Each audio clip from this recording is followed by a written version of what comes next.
قرآن کریم میں سورہ نوح پڑھ کے دیکھیں، فرمایا سورہ نوح کے 5 پیر تھے۔ کتنے؟ 5 پیر تھے۔ میں نہیں کہتا، قرآن کہتا ہے۔ قرآن نے نام بھی بتائیں، ود، سوا، یغوث، نصر، یعوق، یہ 5 بزرگ تھے۔ قرآن کریم میں سورہ نوح پڑھ کے دیکھیں، 29واں پارہ، اللہ رب العزت قرآن کریم میں فرماتے ہیں کہ وَقَالُوا لَا تَذَرُنَّ آلِهَتَكُمْ وَلَا تَذَرُنَّ وَدًّا وَلَا سَوَاعًا وَلَا يَغُوثَ وَيَعُوقَ وَنَسْرًا وَقَدْ أَضَلُّوا كَثِيرًا۔ فرمایا ان کو ماننے والے سارے گمراہ ہو گئے۔ اور اللہ رب العزت، ظالم ہمیشہ گمراہی کے اندر ہی بڑھتے ہیں، ہدایت کی طرف نہیں بڑھتے۔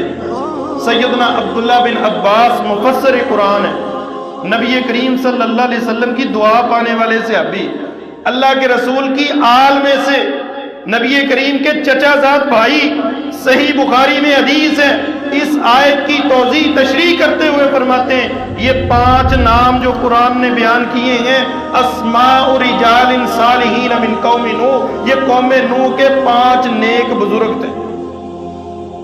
یہ قوم نوح کے 5 نیک بزرگ تھے اللہ کے قرآن میں۔ سیدنا عبداللہ بن عباس، صحیح بخاری میں حدیث ہے۔ کیا ہوا؟ فرمایا یہ 5 بزرگ فوت ہو جاتے ہیں، نیک تھے، اللہ کے ولی تھے۔ فرمایا جب یہ فوت ہو جاتے ہیں، شیطان ایک نیک بزرگ کی شکل میں ان کے سامنے، ان کی قوم کے پاس آتا ہے اور کہتا ہے تم کیسے بدبخت لوگ ہو، وہ اللہ کے ولی دنیا سے چلے گئے اور تم نے ان کی یاد کے لیے کوئی بندوبست ہی نہیں کیا۔ کیا بندوبست کریں؟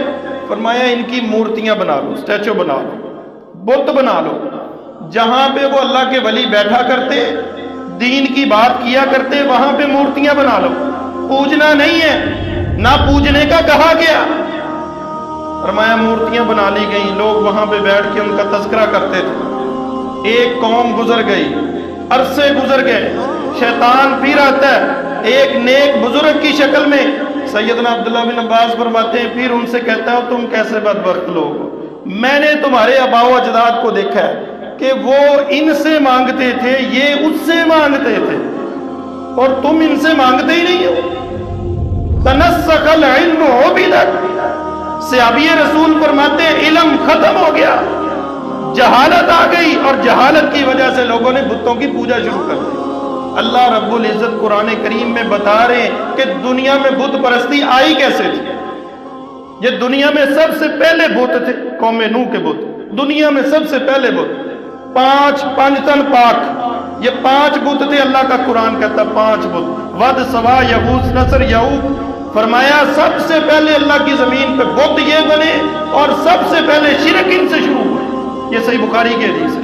سیدنا عبداللہ بن عباس حدیث کے راوی ہیں اور خود توضیح کر رہے ہیں اسماء رجال صالحین من قوم نوح، یہ قوم نوح کے نیک بزرگ لوگ تھے۔